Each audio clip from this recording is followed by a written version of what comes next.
Welcome to the Be Well Collective, a refreshingly grounded podcast dedicated to separating health fact from fiction, offering listeners access to credible, science-based conversations on a wide array of health topics.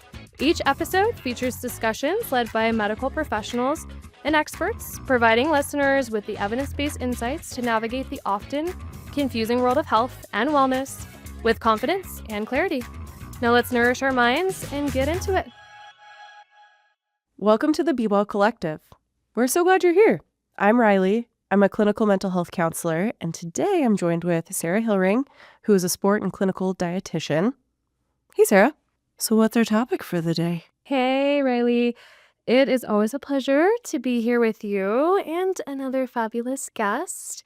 Today, we will be discussing seed oils, what they are, the controversy surrounding them, myths, and how these may or may not impact our health and well-being. Sarah, why is this such a hot topic? I've been hearing it. Actually, no, I don't hear it that often, but I think because I work with two dietitians and in the health space, I've been hearing it more. But why are seed oils such a hot topic? This is another interesting intersection between health and social media. Social media is helpful to a degree. Most aspects of life are not inherently all good or all bad, though as with anything, it is all in how we use it and the intentions for which we use it. That is where individuals like us and our guests come in to dispel misinformation that is often fairly saturated within the media space. We really started this podcast to add more voice to evidence-based practice and propel forward credible information by experts in their respective fields to help combat the misleading and often dangerous, I'll use air quotes, health information that is passed around kind of like wildfire. And seed oils are one of those hotly debated and highly influencer-heavy topics. Thanks. So in preparation for this episode, I have to be honest, I did a quick search on TikTok and seed oils, and I honestly was not prepared for the back and forth, the whiplash of information that's out there, and honestly arguing both sides, which I get why people buy into it and have seen time and time again, especially working in mental health and mental health related content. There's just so much out there. TikTok's full of short, scary videos making these really bold claims, and sometimes we just kind of absorb what's out there. I think it's wild how fast wellness can turn into this fear-based reality when someone watches a clip and suddenly thinks sunflower oil is ruining their health. Where did this come from? I feel like I'm hearing it a lot more recently, but when did things change for us? When did we start thinking that they were bad? That's a really good question. Well, it extends further back than most individuals probably remember. The underlying idea of seed oils being dangerous dates back to the paleo movement. In the late 2000s, Mark Sisson released a book called The Primal Blueprint. And then in early 2020, we see the explosion on platforms like TikTok and Instagram of this panic regarding seed oil usage in food product. Hashtags. Does anyone use hashtags anymore?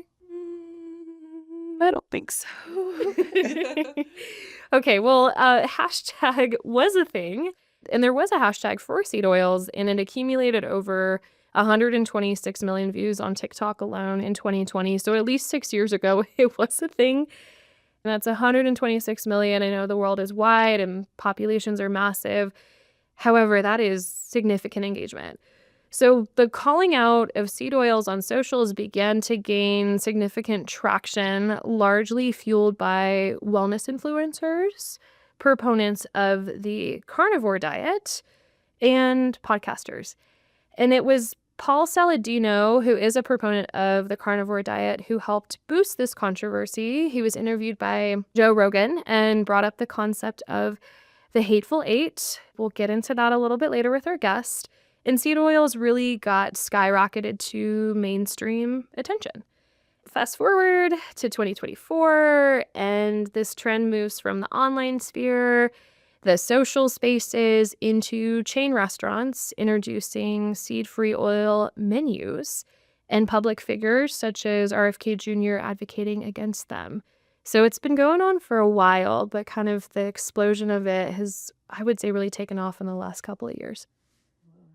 126 million views is wild. I have to be honest, I don't know a lot about seed oils. I don't know a lot about the controversy surrounding them. Not really in that world. Other than the very little research I did to prep for this episode, I feel like I'm slightly going into it a little blind, but no worries. That's okay if you are listening and you have no idea what we're talking about either. Let's start with the basics. Sarah, correct me if I get any of this wrong. Sure. Let's start simple. What are seed oils? It kind of sounds like what it is. What comes to mind for me is sunflower oil, grapeseed oil. Seed oils are extracted from different seeds and can be used for cooking, baking, or likely in many or some of our foods that we're consuming. Sarah, how am I doing? You're doing so good. Yeah, it is what it sounds like in a sense. So spot on. Seed oils in their most simplistic form are cooking oils. So you totally got that right. They are named after the plant, the seed, nut, or vegetable that the oil came from. So as you mentioned, we have numerous types. We have corn, we have canola, we have sunflower, sesame, and peanut oil. Those are just some examples under the umbrella of seed oils. To take it one step further and be a little more precise, all seed oils are vegetable oils, but not all vegetable oils are seed oils. What does that mean? So oil from olives, avocados, and coconuts are all vegetable oils, but they're not seed oils because their oil is derived from the veggie or fruit itself and not from the seed. Seed or vegetable oils are derived from the oil being extracted from the plant or seed through either mechanical or chemical processes such as bleaching, refining, and heating. What is important to point out is that cooking with these oils is not really a new concept by any means. If we go back to ancient history, so we're thinking like ancient Egyptians, they cooked with sesame oil. If we look at history with ancient China and Japan, soy oil was produced by 2000 BC, long time ago. And that led to an early stir-fry revolution. I kind of love the verbiage of stir-fry revolution. I think that's really fun. I love that humans are so innovative and that we learned the art of stir-fry so long ago. And I just love stir-fry, so I think that's really fun. And then in West Africa, we see the use of palm oil as a primary cooking fat with domestication starting roughly 5,000 to 6,000 years ago. And then lastly, we have indigenous cultures in North America, Mexico, using sunflower seeds and peanuts, and they would take them, roast them, crush them, and boil them to extract oil, and that was roughly 3,000 years ago. So in short, seed oil has been a part of culture for ages. It makes sense now that you're saying this, but I'm definitely learning something here because I guess I just assumed I think of canola oil or sunflower oil or something that's in this plastic container that I pick up at the local grocery store that I assumed hasn't been around for ages and ages. So I'm learning something new. Oh, yeah. Well, I have to be honest, I wasn't even aware that canola oil, what it was, what the ingredients were in canola oil. I had no idea it was a seed oil. So a little embarrassing to admit, but canola oil has been in my life as long as I can remember. It was kind of just a thing in my family. I come from a Southern style cooking family, so lots of frying, lots of canola oil used. And I kind of just didn't ask questions. It was just a thing. We just used it. We always had it around. I knew that it was cheap and I knew that it was good for cooking. In preparing for this episode, I was like, what is canola oil? And ooh, it's a seed oil. What does that mean? I'll let our guests speak to it a little bit more, but I was really curious to see how much they really are in our foods. I started looking through my desk at work, my little snack drawer, groceries at home. I found chips, bagged microwave popcorn had some in it. Other snacks I found I think pretzels and crackers were some of those. And the most surprising thing to me was protein bars. My protein bars had sunflower oil in them. They sure do. So to dive a little bit deeper into my own personal experiment, I made a list of foods. I actually texted my spouse and asked what are some staples or what are some things that we like to cook. So they responded. We kind of compiled a list. And of the 12 things that I came up with, 5 of them had seed oils. I learned a lot from this exercise. I'm personally using seed oils a lot less in my diet at home, just because the foods we're eating regularly don't. But it doesn't mean that I'm not eating them, and I'm not trying to avoid them by any means. Some of my favorite snacks that I found as I was rummaging through my desk and my grocery bags at home contain seed oils. So I guess entering into this episode for today, my question is, are seed oils evil? Are they totally fine? I don't know. Let's clear things up and welcome today's guest.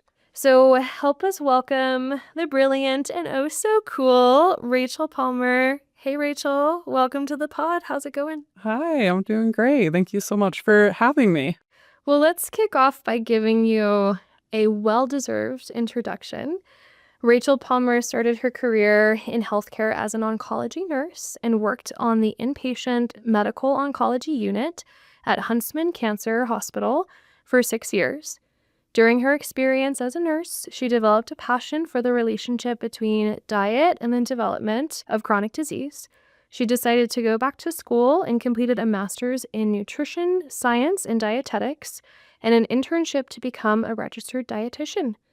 She spent the first part of her career as a dietitian teaching nutrition classes for nurses at the University of Utah and working in the corporate wellness space, providing weight management and intuitive eating support.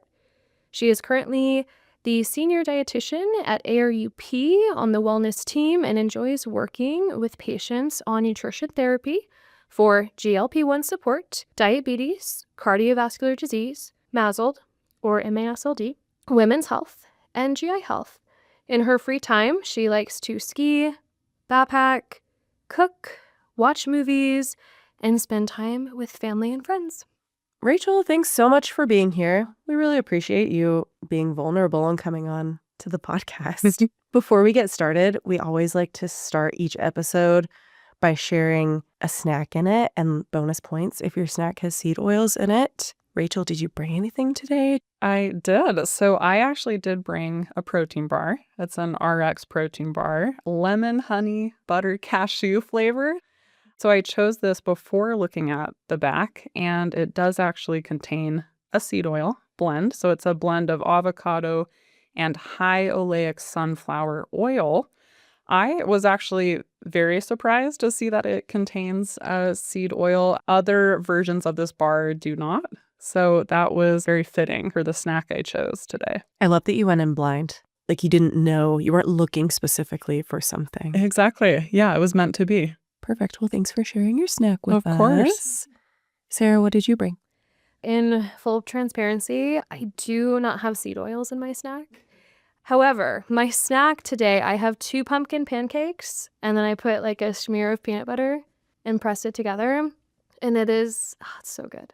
A pancake sando. A pancake sando, yeah, absolute.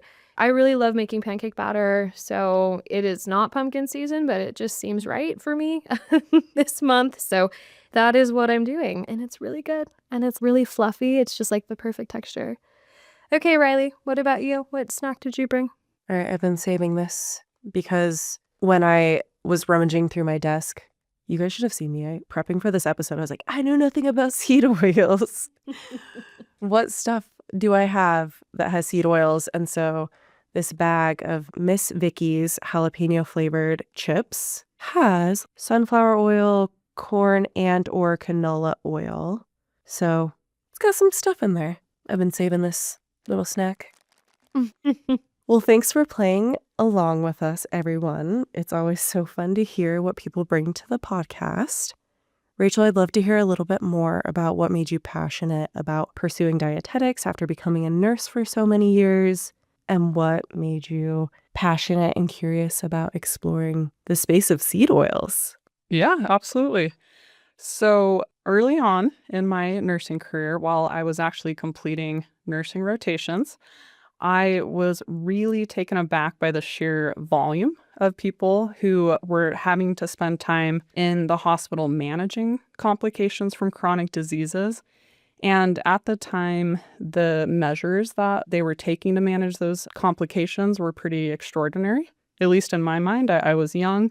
It was my first exposure to being in the hospital and spending that much time in a hospital. So that feeling actually never really left. Even after I was a nurse for a number of years, I realized that what I really wanted to be doing was helping people earlier on in the disease progression and ideally helping them to prevent some of these chronic diseases that we know have a diet component, we know have a lifestyle component.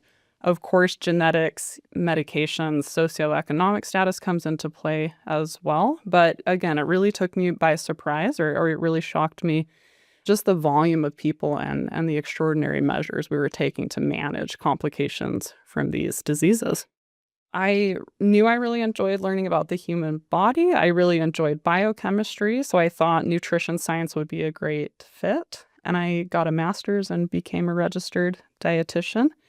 And I'm really happy I made that decision. So how did I become curious about seed oils? I remember a few years ago, I had a family friend who is very passionate about health, wellness, nutrition. And we were having a conversation and she said to me, I can't believe my daughter's textbook, so she was looking through her daughter's college nutrition textbook, is still teaching students that seed oils are good for you and that they're a heart-healthy source of fat. And I went, uh-oh, okay, that's a little bit of a red flag for a dietitian. I knew if this person was bringing that up to me, that likely other clients would bring that up as well. So I wanted to be on top of that and to understand where this potential concern was coming from. I think similar to Riley, I am very exposed to nutrition trends, we'll say, nutrition controversies on social media. And so that very often was also coming into my algorithms, was people arguing both sides of that seed oil debate. And I would say it's heated up even more in the last year or so. Absolutely. I appreciate you sharing your background. I love when people take career pivots because I think usually it is an indicator that we see something really interesting that inspires us or empowers us to take that shift and jump into a different area where we feel we can make significant impact. And so we're really glad to have you in the dietitian space. And also that you have such beautiful awareness to, okay, I'm not only seeing this within a family friend, but I'm also just seeing the proliferation within the social media space. I think sometimes because we're both dietitians, the algorithm knows us well. We probably see more than most people do to some respect. However, it's out there and it is in the public space. So this is such a great topic to be engaging with today. I think a really important place to start would be outlining what the main concerns are and what maybe the proposed benefits are of seed oil usage. Can you talk us through that? I would argue there are four main concerns when it comes to the anti-seed oil side of the debate. Concern number one is how seed oils are currently processed from the solid seeds to the product you're going to see on your grocery store shelf. A big part of this concern is that there is a chemical called hexane used to chemically extract oil from the seeds. This would be in comparison to the processing of something like an extra virgin olive oil or a virgin olive oil, in which you're using mechanical cold pressed extraction only. So what that means, you're using semi-automatic, automatic machines to press the oil out of the olives. You're not using chemicals in that extraction. And then you're also sticking to low temperatures, hence that word cold pressed on an extra virgin olive oil bottle. Seed oils, and I would also add refined avocado oil and any refined oil, because seed oils get a really bad reputation. But if you start looking at avocado oil on the shelf, most avocado oil is actually refined, and it will say that on the bottle. The type of extraction used most commonly is chemical extraction. So we're actually using hexane to extract the oil from the seeds. Seed oils will often undergo additional processing steps called degumming, bleaching, and deodorizing. Why do they do this? It improves the stability of the oil, the color, the taste, while removing as little of the nutritional benefit of the oil as possible, which I think is a really common misconception when we're talking about seed oils. Part of the mission is to make sure we're removing as little of the nutritional benefit as possible. Concern number 2 is that seed oils are high in one type of omega-6 fatty acid called linoleic acid. Because linoleic acid is involved in the formation of some pro-inflammatory mechanisms in the body, or at least it's a precursor to molecules that are involved in those mechanisms. One concern or claim from the anti-seed oil side of the debate is that a high intake of omega-6 from seed oils is going to lead to increased inflammation in the body. Concern number 3, seed oils are high in a type of fat called polyunsaturated fat. These types of fats are more prone to oxidation, so there is some truth to that. Oxidation would be when the oil starts to break down when exposed to oxygen, heat, or light. This process of oxidation, it's thought to potentially produce harmful compounds like free radicals. The reason we're worried about that is free radicals can damage cells, DNA, and proteins in the body, potentially leading to disease. And then finally, this concern I probably have the hardest time with, to be honest. So there is a claim or a concern that seed oils are a major driver of chronic disease, or I would even say the argument is it's the major driver of the chronic disease increase that we've seen over the last century, particularly obesity, type 2 diabetes, for example. On the flip side, we have some of what are the proposed benefits of seed oil? Once again, the information here isn't going to change. It's just a different perspective. So seed oils are rich in a type of fat called polyunsaturated fat. This is supported by the evidence, by a large body of evidence actually, to lead to less of a risk of cardiovascular disease than saturated fat.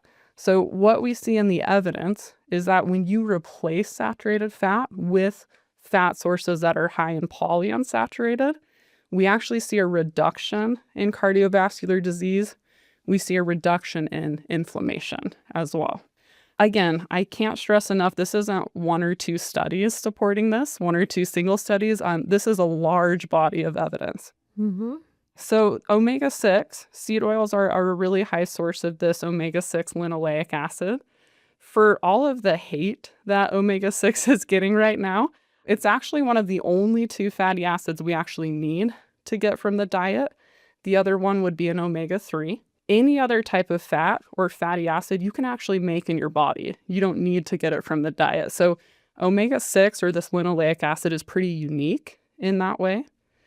I think it's good to remember that there's a reason we want to get it from the diet. It's actually pretty crucial to the body functioning properly. We use it in the structure of our cell membranes. It's crucial for proper immune function and skin integrity. And then lastly, seed oils are a great source of vitamin E in general. Again, I think there's this misconception that when you process seed oils, you're stripping out like any nutritional benefit that they have to offer. That's just really not the case. Some of our highest food sources of vitamin E are sunflower oil, for example, or safflower oil.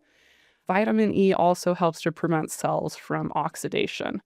There's some interesting nuance here because there is concern that seed oils are more likely to be prone to oxidation, but they're also one of the highest sources of vitamin E, which has antioxidant properties and actually protects cells from oxidation.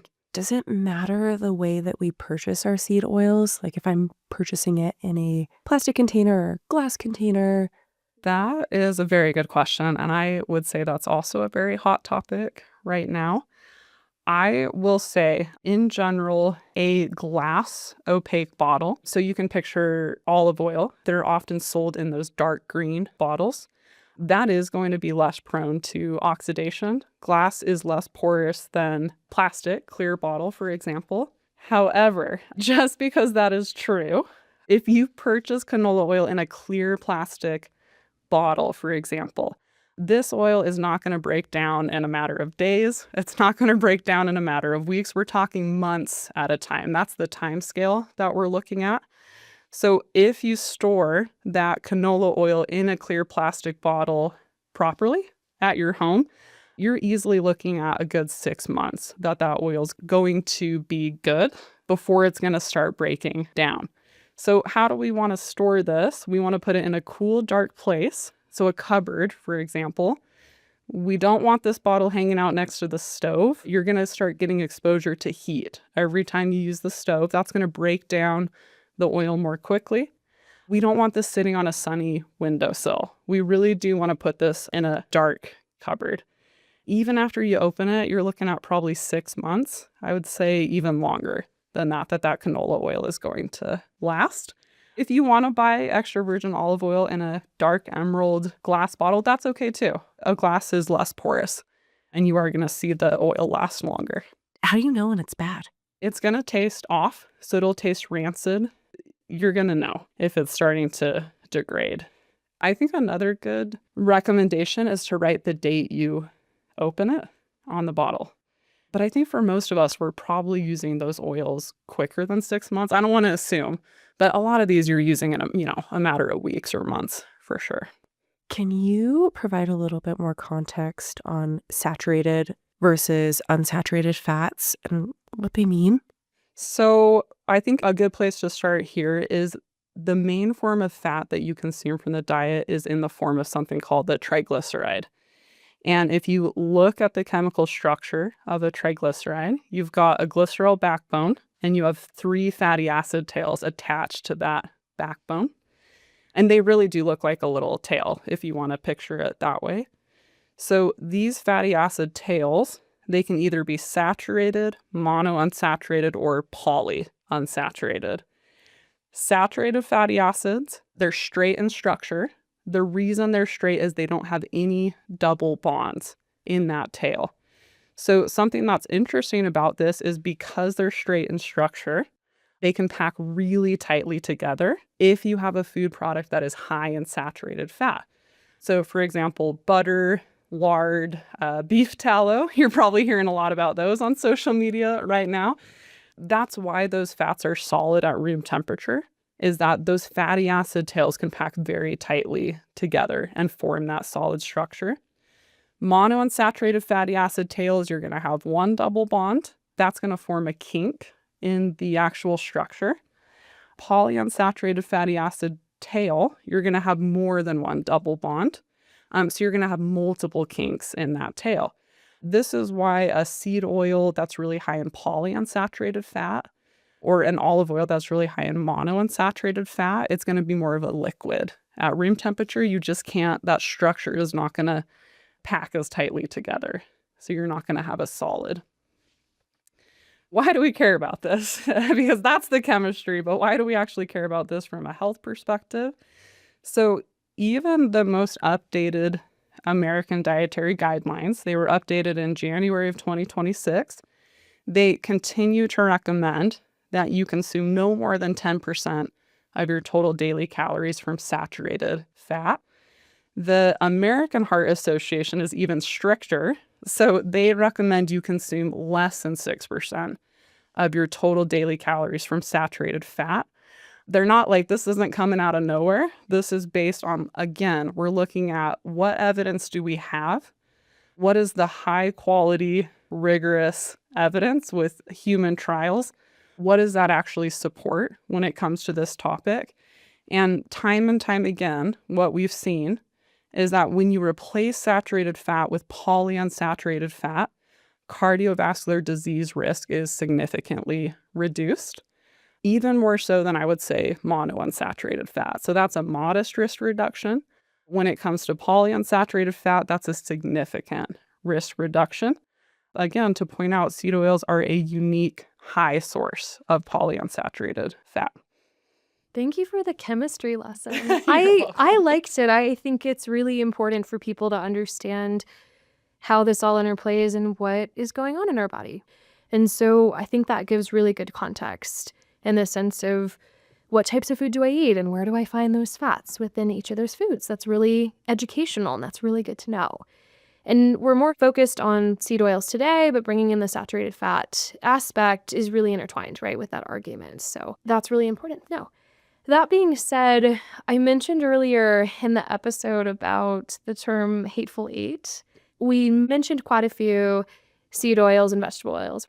Can you unpack that terminology for us? What does the hateful eight mean, and how does it directly tie to claims within a book that is fairly popular circulating out in the public space called Dark Calories?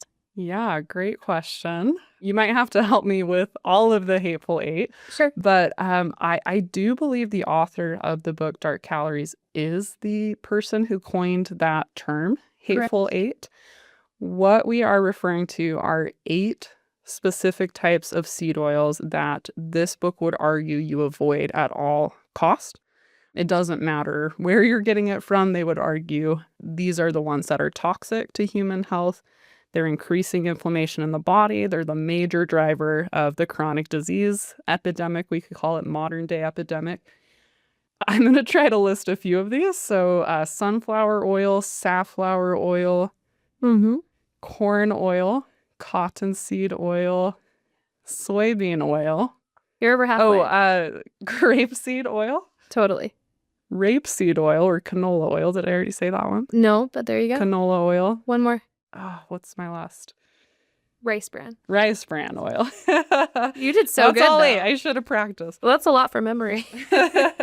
So these are the hateful 8. You'll notice, it's not, like peanut oil isn't in there. You're not going to see olive oil in there. You're not going to see avocado oil. So it's these 8 seed oils specifically. And that brings us to the book Dark Calories, which I would say is probably one of the more popular books on this topic. Definitely. The author is very public advocate of the anti-seed oil movement. So the physician who wrote this book, she's an MD. The overall message of the book is that, again, seed oils are, we could say, uniquely to blame for the modern epidemic of chronic disease, or they're at least the major driver. So we're talking obesity, diabetes, heart disease. Her argument is that calories from seed oils are worse than overeating calories in general because seed oils damage metabolism, mitochondria, and hormonal signaling. Some of the author's main claims are going to sound really familiar because they are the same claims that the anti-seed oil side of the debate or concerns that they have in general. She argues in the book that the hexane used to process seed oils is toxic to human health. I think it's good to talk about the nuance of this argument that I do think is often missed. What does the research actually show when it comes to the consumption of hexane and negative health outcomes? There's actually very scarce research to support this claim. Something that is important to point out is when you use hexane in the processing of seed oils, the next step is to actually evaporate that hexane off. The residual hexane that's been left is around 0.8 milligrams of hexane per kilogram of seed oil. That's what we've shown in studies that are looking at how much is left in seed oil in the US, how much hexane is left. The maximum amount the European Union allows to be left in their seed oil products is 1 milligram of hexane per kilogram of seed oil. So we are under that amount. I do think it's frustrating that the US doesn't regulate these things as strictly as the EU. I hope we do get there one day. But that is what studies that have looked at this have shown for the US. So this is actually considered to be a toxicologically insignificant amount. And another thing to point out is some of these studies that show hexane is harmful to humans. Number one, the hexane was actually inhaled, so it wasn't actually being consumed. And the humans in these studies were exposed to very large concentrations of hexane, through inhalation in a laboratory or a factory setting. So we have to be really careful if those are the studies we're using to make the claim that hexane is harmful to human health when consumed in these residual amounts in our seed oils. So some of the other claims, Dark Calories argues that because seed oils are high in polyunsaturated fats, and because polyunsaturated fats oxidize more quickly than saturated fat, or they're more prone to oxidation, therefore it is dangerous to use these seed oils in your kitchen, because when you're exposing them to heat, you're potentially producing harmful compounds like free radicals. What's true about this claim? Polyunsaturated fats are more prone to oxidation than saturated fat. Again, we always have to go back to what the research is actually showing. And where we're seeing concern for this is when you're heating up the seed oil repeatedly over and over again at very high temperatures. Where are we more likely to see this? This would be a deep fryer situation at a fast food restaurant. If you're cooking with seed oils in moderation in your kitchen at safe temperatures or the temperature that's recommended, we're not showing that this is causing negative effects to human health. But again, there is some truth to that. When we're heating up these oils repeatedly over and over again, we are producing some of those more harmful compounds. All right, lastly, we talked a little bit about this, but this author does make the argument that seed oils are the major driver of the modern chronic disease epidemic. This is a hard one for me. I feel like I usually stay pretty neutral. This one is hard for me because you've got to have a lot of really rigorous, high quality evidence to make a claim like that when there are so many other factors that could be coming into play to be contributing to the modern chronic disease epidemic. So I think one reason that this claim is made is that it is true that seed oils are pretty ubiquitous in the processed foods that we eat. Riley, it sounded like you found that out. You're like, oh my gosh, okay, they're in more things than I actually realized. Like I chose a protein bar today. I was surprised actually that there was a seed oil blend in there. But we have to be really careful because there are lots of other confounding variables, or there are a lot of other things that could be contributing just from a high consumption of ultra processed food in itself. What else are you consuming in high amounts? Added sugar, saturated fat, high sodium. We're more likely to overeat calories if a majority of our diet does consist of fast food or ultra processed foods. So this is where it gets tricky because, again, we have evidence that all of those other things do contribute to these diet-related chronic diseases. So to make a claim that it's the seed oil specifically, that's a pretty bold claim to make. For sure. When you don't have a very large body of evidence to support that, because in that case, we can't have one or two studies that we're using to make that claim. The majority of evidence would need to support that. In addition, and this is not coming from a place of judgment, but the average American engages in less than 20 minutes of intentional physical activity a day. I'm saying that more is based on how our society is set up. We're just not engaging in physical labor in an agrarian society, like Sarah mentioned, like we once were. A lot of us have sedentary office jobs. So society is just making it harder for us to get that recommended level of physical activity. That is also well documented in the research to be associated with the development of a lot of these chronic diseases. Could seed oils be contributing potentially, but I don't think the evidence is there to say that's the major driver of the chronic disease epidemic. Well, let's dig a little bit into this idea of quality research and what that actually means. Can you dive in a little bit deeper, kind of explain what quality, evidence-based, and critical thinking within research looks like? Yeah. Sarah and I thought it would be, there is a graph that we both have looked at that we thought would be good to talk about for this part of the discussion. And this graph was actually created and published by the author of Dark Calories in an opinion piece she had published in a journal called Frontiers. And we both found this graph a little bit problematic. I think we're going to post the graph in the show notes, but I can describe it as well. So this graph, I think, is a really good example of why it's really important not to confuse correlation with causation when it comes to you yourself interpreting scientific research or when someone else is interpreting scientific research and explaining it to you or telling you what it means. So in this graph, what we're looking at here is along the bottom of the graph, we have the year 1909, and then we're going all the way up to the year 2020. On the vertical part of the graph, we have numbers 0, 20, 40, 60, 80.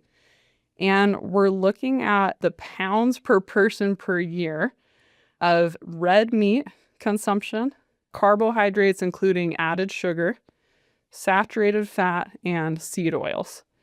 There's also a line for the percent of US adults who have type 2 diabetes and prediabetes.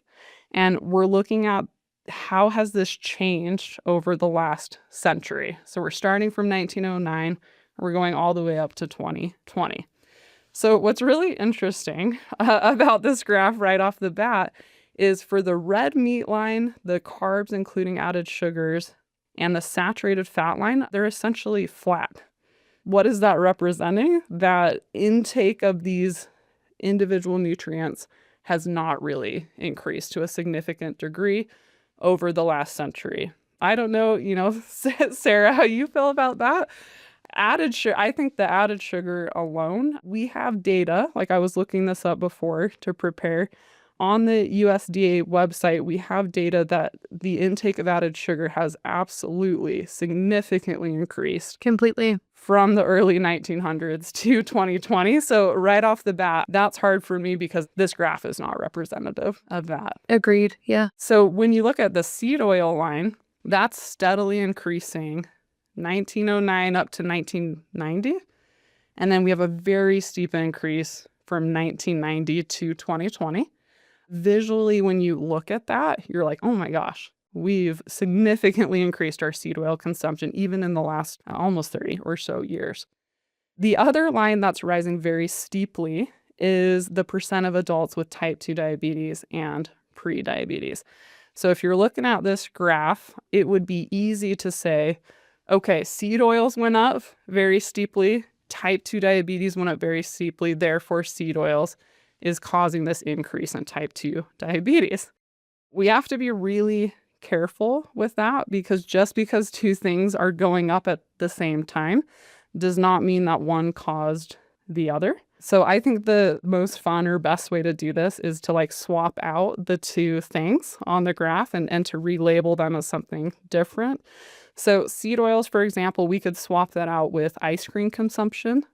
And we could say, okay, ice cream consumption is going up over the past century, especially as we're getting closer to 2020. The rate of sunburns is going up as well. As we're getting closer to 2020, that in no way means that the increased ice cream consumption led to the increased rate of sunburns. And we're missing out on potential confounding variables. Like what else could have led to that increase in sunburn? Sure. An example of causation would be something like knowing cigarettes directly cause lung cancer. Why do we feel so confident in the scientific community saying that cigarettes directly cause lung cancer? Because we have a large body of long-term controlled research supporting this statement. So you have to be really, really careful because this graph, in my opinion, is very misleading. It's it's misrepresenting what the data actually is showing. Yeah, we will post it in the show notes. I think it's really great to be able to see that visual, although you did a fabulous job describing it. And I think it's really helpful to swap those variables out with different aspects and really see that correlation isn't always causation. And that's something to be really critically mindful of when looking at graphs of this nature. And that's a pretty big time span. I mean, that's a significant amount of years. And you just think about, or at least I do, I'll speak from my perspective, so much has changed in that span of time. And so much has changed with even thinking about modern medicine and data collection and the way that we process food, right? And utilize food and how more globalized food has become. There are just so many variables at play. And so I think when we look at research in a sense, or we look at graphs that have been created, be really mindful of that. Be a critical thinker. Make sure that you play kind of that game that Rachel played, like swap those variables out. Does it make sense? And does it make sense in this context? And what are other factors that might be at play? It's a bold claim, as you said, to confidently say, okay, this is it. This is the exact cause of it. So thank you for speaking to that. I really appreciate it. Let's close out today and talk about the practicalities of all of this. So we're now hopefully really well informed about seed oils, what different types of fats are, how they work in our bodies, the chemistry, the biochemistry.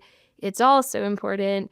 However, as a registered dietitian, and let's say you have a family member, a patient ask you, what are some practical nutrition recommendations you would suggest to focus on that likely have more significant health benefits than being really monofocused on a single ingredient or a single item in food? I think there are some much bigger levers we can pull when it comes to what is going to help us prevent some of these chronic diseases we've been talking about. I think first it would be good to talk about what would both sides of the seed oil debate agree on. Yeah. I feel pretty confidently that both sides would agree. Number one, that we hopefully want to be eating less ultra processed food in general. It's sometimes psychologically easier to focus on what we're adding to the plate. So more whole foods, more minimally processed foods. I don't think that any health care professional, wellness influencer, anyone in this space, I don't think anyone would disagree that it would be a good idea to reduce your ultra processed food intake in general. Absolutely. I also don't think anyone would disagree that it would be helpful to decrease your intake of fried food in general. So rather than, I think, concerning yourself with, are these French fries fried in beef tallow versus sunflower oil? Because you are seeing that on a lot of restaurant menus now, that they are promoting that they're frying them in beef tallow. The evidence supports that saturated fat is also not a heart-healthy source of fat when consumed in excess. So I would say rather than focusing on what am I going to have my French fries in, it's how often are we having the French fries? There's a difference between having them as a staple versus having them as a play food or a fun food every once in a while. I don't want to scare anyone away from eating French fries because they're delicious, but just thinking about like, what is the big picture here? Should I stress about what they're fried in? Or should I be thinking like overall, what does my eating pattern look like? How often am I relying on fast food during the week? Focusing on other things to add to your plate. Fiber would be a great one to add to the plate. Where do we get fiber? From those whole minimally processed plant foods. So vegetables, fruits, nuts, seeds, beans are all going to be great sources. The research has shown time and time again, the more fiber you have in your diet, the less risk of some of these chronic diseases such as cardiovascular disease, obesity, type 2 diabetes. I think both sides of the seed oil debate would also argue adding omega-3 fats to your diet would be a great idea. Omega-3s have been shown to have an anti-inflammatory effect on the body. So what would food sources of these be? Fish and seafood 2 to 3 times a week. We have plant sources. We can do walnuts, chia seeds, and ground flaxseed. And then lastly, looking for ways to how you can move your body more. Like how can we get our heart rate up during the week? How can we get our respiratory rate up a little bit? How can we give the muscles and the bones some love? How can we stimulate them? So we want to do, can we get a couple of days of strength training in? 150 minutes of moderate aerobic activity is what we would recommend in a week. So to me, and I'll quote someone, this is another a nutrition PhD I really like and respect, but he says sometimes like it feels like in nutrition when we're arguing about things like seed oils that we're stepping over dollar bills to pick up pennies. And so I would argue, like, what are the $100 bills when it comes to preventing chronic disease? These would be some of the recommendations I think are more helpful in that case. Absolutely. Thanks for being here, Rachel. We appreciate you so Thank you for much. having me. This topic is one that we discuss, or I would assume you discuss so often with patients when providing medical nutrition therapy. And it can be really confusing for people. And there's just a lot of really complex stuff and nuances and information out there. So I really appreciate you coming on and talking about it a little bit more. Thank you so much for having me. It's been fun to be here. Well, we hope to see you back again soon for another controversy hour. Yes, more to come. We hope so. Thanks, Rachel. Appreciate it. Thank you.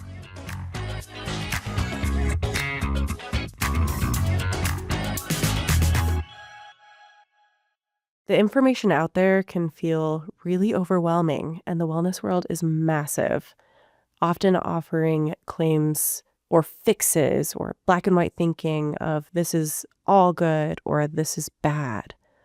I think that there's always something to say about moderation and not jumping into some of these claims, but really getting curious about them. As always, on these episodes, we like to talk about the myths out there. Sarah, can you cover those for us? Of course. So let's start with myth number 1. Seed oils are toxic.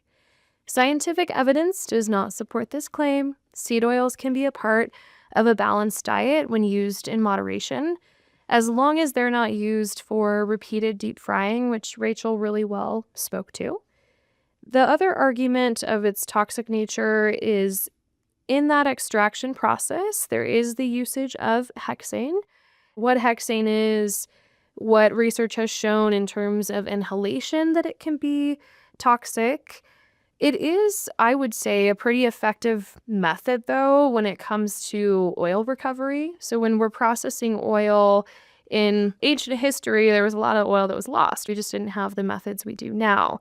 The way that we use hexane achieves a 95% oil recovery, which is pretty cool. That's not to discount that there are some challenges with perhaps workers that work in these spaces and inhale the hexane, and that is something I think should be considered and does pose an environmental and an occupational hazard.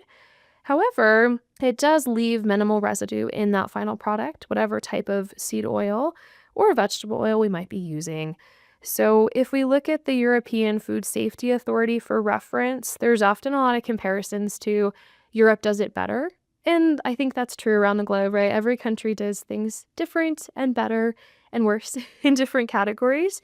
And so even with the European Food Safety Authority, they utilize hexane, just as Rachel talked about, and we make sure that we are using it, whether we're in Europe or we're in the States, to a regarded safe level. So that hopefully provides the importance and the reminder that it's all about context and it's all about approach. And we're ingesting the seed oils, we're not inhaling the hexane specifically. Myth number 2 is seed oils cause inflammation. Looking more at the research, and as we mentioned in this episode, we need to look at a robust body of research, not just a few research studies. A meta-analysis of 30 randomized control trials have shown that there are no changes in inflammatory markers from consuming omega-6 rich oils. The literature has displayed numerous times that replacing saturated fats, for a reminder, listeners, that's butter, that's lard, that's ghee, with seed oils, actually lowers cholesterol levels and improves heart health. So those seed oils have a really beneficial response for cardiac health. While those seed oils may be high in those omega-6 fatty acids, these are essential and they're not inherently harmful, provided one's overall diet is balanced and we balance it with omega-3 rich fatty acids. Myth 3, we should return to eating like our ancestors. Back in the day, humans did not consume seed oils, so they must be harmful. This argument's tricky. It's a bit of an oversimplification. It's scientifically flawed in some ways, and it's a somewhat romanticized view that the past was better, that it has the ultimate health metric attached to it. We did things better in the past, which is not always true. Modern evidence-based nutrition shows that humans are genetically and physiologically adapted for varied diets, not strictly carnivore-heavy ones, as we were in the past. Ancestral eating ignores regional diversity. It ignores rapid genetic adaptation and the fact that wild foods differ from modern cultivated domesticated foods. For example, humans adapted to agricultural diets over the last 10,000 plus years through a few examples. One would be we have increased salivary amylase production. That basically just means we're able to break down starches at the beginning of digestion, which is at the level of the mouth. And then not all of us can digest lactose well, but there have been adaptations for humans to digest lactose in dairy products.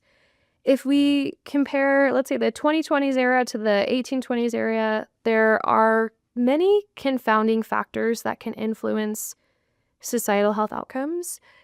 And it's hard to make claims as boldly that one aspect is the culprit behind all of it. So for instance, we got into it a little bit with the graph that we mentioned that is found in dark calories. What has changed over the last 200 years with medicine and food? A lot has changed. We have organized medicine. We have access to primary care providers that we see for annual physicals. We have the development of the electronic medical record system, so we can data collect like we never have been before to understand chronic disease rates. We have globalization to provide a variety of food products unreachable to the masses in the past. We even have increased consistent accessibility to food product for the most part versus periods of more widespread starvation and eating whatever was necessary to survive. So if we really dig into ancestral eating and even life expectancy, let's say in the 1800s, it was low. We have most individuals living until 35 or 40 and dying early from infectious disease, poor sanitation, malnutrition, starvation, and high mortality rates in childbirth. I think it's important that we don't forget the struggles of the past and the complexity and yet the nicety of modern developments that we have become accustomed to. Regulation has a place. It provides safety. And the progression of science has allowed us to improve quality of care and life expectancy. And ultimately, the goal of nutrition is variety, diversity, balance, and focusing on whole foods when and where we can. Okay, myth 4. Seed oils are causing the obesity epidemic. Obesity is multifactorial. If you talk to any healthcare provider, we know that there are multiple aspects involved in this case: stress, sleep, environment, access to food, socioeconomic factors, genetics, dietary patterns, and other physiological factors. That is quite a bit, Riley, that I just mentioned. So attributing blame to one aspect or ingredient in some ways unfairly disregards the complexity that the human body and, well, life holds for that matter. As stated before, while the oils themselves are not unhealthful, high heat and industrial frying can create those harmful compounds. And that is something to have question and concern about and ask your providers about. And yet many of the products that contain these oils are more of the challenge because they are nutrient poor. So the rise in obesity is rather linked to the overall increase in ultra-processed food consumption that's high in sugar, sodium, calories, and low in that nutrient density, which just means it contains a variety and a depth of nutrients, rather than the specific moderate use of seed oils. Seed oils are often vilified because they are used in those fried foods and packaged snacks. The root of chronic health issues ultimately stems from that excessive caloric intake of those ultra high processed foods, a lack of nutrient dense foods, not simply the oil itself. And last but not least, Myth number 5, seed oils lower testosterone. There is argument from more of that anti-seed movement stance that is driven oftentimes by confusing observational data with causation, as we spoke to earlier with that graph. There is no strong scientific evidence showing that seed oils directly lower testosterone levels. While seed oils are high in omega-6 linoleic acid, which is often blamed for inflammation, studies indicate these do not cause chronic inflammation or hormonal disruption, often cited in influencer information. Seed oils in moderation are not to blame for low testosterone. There are the myths. Ooh, I know, it's dense, right? yeah, wealth of knowledge, I try. but also a solid breakdown. Thanks, Sarah. Thank you. I love that we're talking about this in a grounded way other than this kind of dramatic doom scroll version. Like, it's okay to look at both sides sometimes. Absolutely. So, Riley, what would you say is your biggest takeaway from today? I mean, I think my question at the beginning of the episode of like, are seed oils evil? No, I don't think that they're evil. I think that it's complicated. I don't think that there's a necessarily an answer if they're great or bad. I mean, I think that they're just things. I think there are great things about them and terrible things about them. And it's moderation and the way that we're eating them. But I'm not throwing away all of my snacks. I'm not scared of it. Yeah. I mean, if I'm only eating these snacks, if I'm only eating the fried food in canola oil, sure. But just like pretty much everything else in the world, no, they're not all bad. That's my takeaway. I like it. Yeah, it's all in how we use it. And it's all about intentionality and being informed, and also knowing that there are, in a sense, bigger fish to fry, right, than focusing on one aspect in our food. So by having conversations like this, we hope to counter misinformation with clarity, reduce fear, because that is a big piece of this, is feeling so fearful and feeling that increased anxiety. And we hope to dissipate that because life is heavy enough and support a healthier relationship with food and mental well-being. Yeah. Well, thank you all for joining us today on the Be Well Collective. We're genuinely so grateful that each and every one of you tunes in with us. If you found this conversation helpful, we'd love for you to follow or leave a review. It truly supports the show. We always welcome your thoughts, questions, and ideas for future episodes. Is there a topic you'd like us to explore? Send us a message at bewellpodcast@aruplab.com. Until next time, take care of yourselves, look out for one another, and as always, be well. Be well. Thanks for listening to the Be Well Collective. If you have any ideas for future episodes or questions, please email bewellpodcast@aruplab.com. If you liked what you heard here, rate and subscribe for more. The information provided in this podcast is for educational and informational purposes only and is not intended as medical advice. ARUP Laboratory and the Be Well Collective do not assume responsibility or liability for the actions, decisions, choices, or opinions of the individual listener.